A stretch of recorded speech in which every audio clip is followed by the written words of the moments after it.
Picture this. It's the first of the month. You get paid. And before you even have time to feel good about it, the money is already gone. Rent, car, subscriptions, groceries, a few things you don't even remember buying. And you're sitting there staring at your account thinking, where did it all go? Sound familiar? Because that was me. And one day I got tired of asking that question. So I did something that honestly felt insane at the time. I decided to live on exactly 50% of my income for 60 days. Keep the other 50% completely untouched. And I want to be honest with you right now. I did not think I could do it. I genuinely thought I was too broke, too busy, and too deep in my spending habits to pull it off. But I tried anyway. And what happened over those 60 days changed how I think about money permanently. You're someone who feels like your income disappears faster than it arrives. Make sure to hit the subscribe button and give this video a thumbs up. Because in this video I'm going to walk you through exactly what happened, what broke down, what surprised me, and the specific system that actually made it work. Let's start with why 50% feels impossible for most people. Because here's the thing. It's not really about the percentage. It's about the gap between what you earn and what your lifestyle currently costs. And for most people, that gap is basically zero. Research from the Federal Reserve shows that nearly 40% of Americans would struggle to cover a $400 emergency expense without borrowing money or selling something. And that's not because people aren't earning. It's because spending expands to fill whatever comes in. Economists actually have a name for this. It's called lifestyle inflation. Every time income goes up, expenses quietly follow, which means most people never actually feel ahead, no matter how much they make. So when I decided to try the 50% challenge, I wasn't doing it because I had extra money lying around. I was doing it because I realized something uncomfortable. I had no idea where my money was actually going. Now you might be thinking, Jack, 50% sounds extreme. What if my bills alone are more than 50% of my income? Totally valid. And I'll address that. But first, let me tell you what day one actually looked like. Because it was not pretty. Day one, I sat down and wrote out every single expense I had. Fixed costs, variable costs, the random stuff, the embarrassing stuff, all of it. And here's what I found. About 62% of my income was already spoken for before I made a single decision. Rent, utilities, insurance, subscriptions, phone bill, minimum debt payments. Gone. Before I even thought about food. So technically, living on 50% meant I needed to find money that didn't feel like it existed. And that forced me to do something most people never do.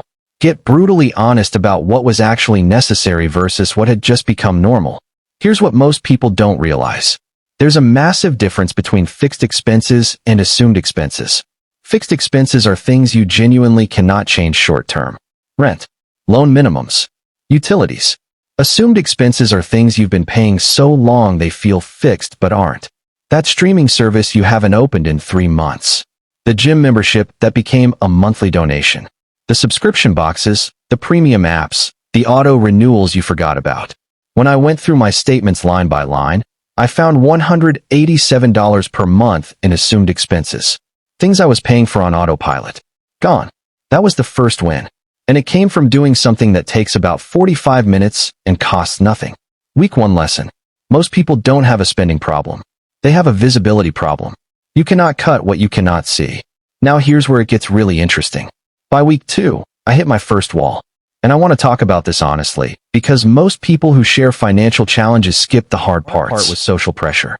Someone suggests dinner out. A friend wants to split a birthday gift. A coworker is doing a coffee run.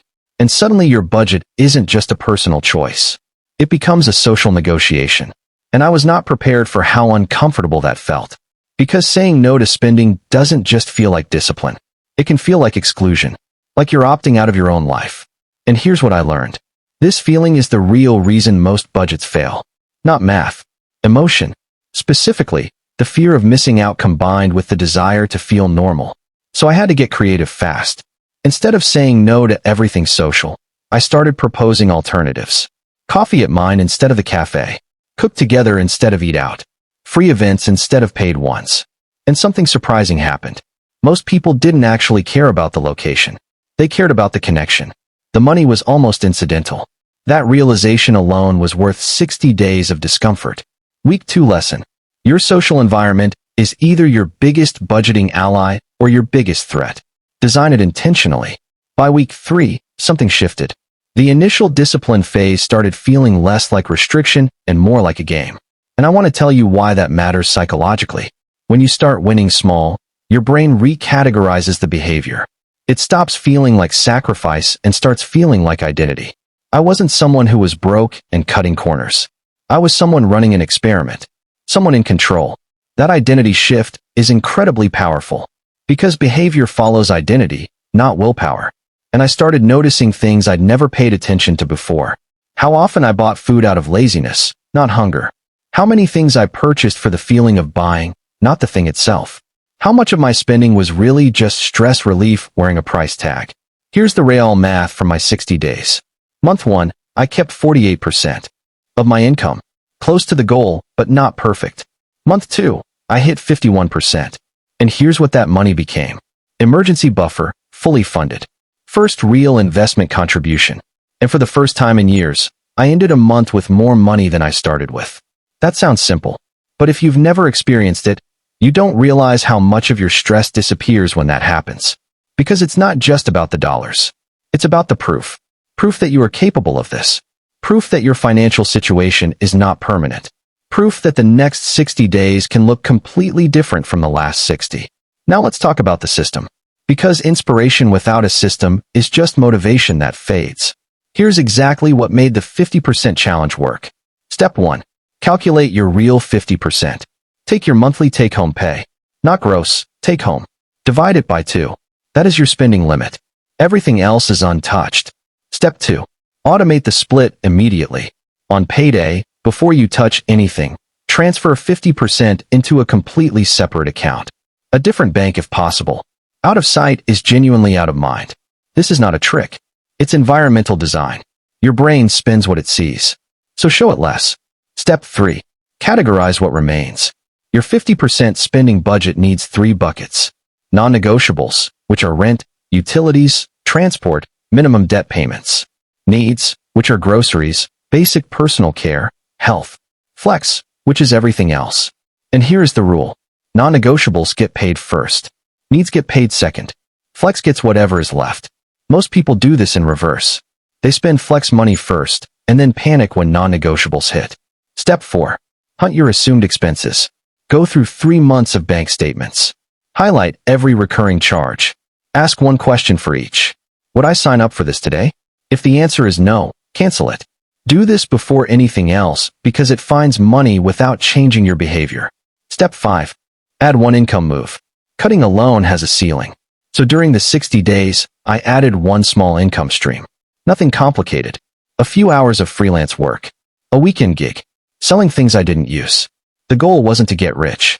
The goal was to widen the gap between income and spending even slightly. Because a wider gap means faster progress. And faster progress means your brain stays motivated instead of burning out. Now here's something that surprised me completely. The 50% challenge didn't just change my bank account. It changed my relationship with money at a fundamental level. Because when you live on less intentionally, you start asking a different question. Not can I afford this, but is this worth it? And those 2 questions lead to completely different lives. Can I afford this keeps you in reactive mode. Is this worth it puts you in control. That shift in framing is the real outcome of this challenge. More than any dollar amount. Let me also be honest about what didn't work. Week 4 was rough. I had an unexpected car expense. Not catastrophic, but real. About $240. And for a moment, it felt like the whole experiment was collapsing. Like one real-life event would undo everything. But here's what I realized. Because I had built a small buffer, I could absorb it. Not comfortably, not without adjusting, but without crisis. And that's the point. A financial system isn't supposed to make life perfect. It's supposed to make problems survivable. Before the challenge, that $240 would have gone on a credit card and haunted me for 3 months. During the challenge, it came from the buffer and got replenished over 2 weeks. Same problem. Completely different outcome. Different system. Here's what 60 days taught me that no budget video ever did. You don't need to be wealthy to build wealth habits. You don't need a perfect financial situation to start. You need a system that runs even when your motivation doesn't. Because motivation is a feeling. Feelings change.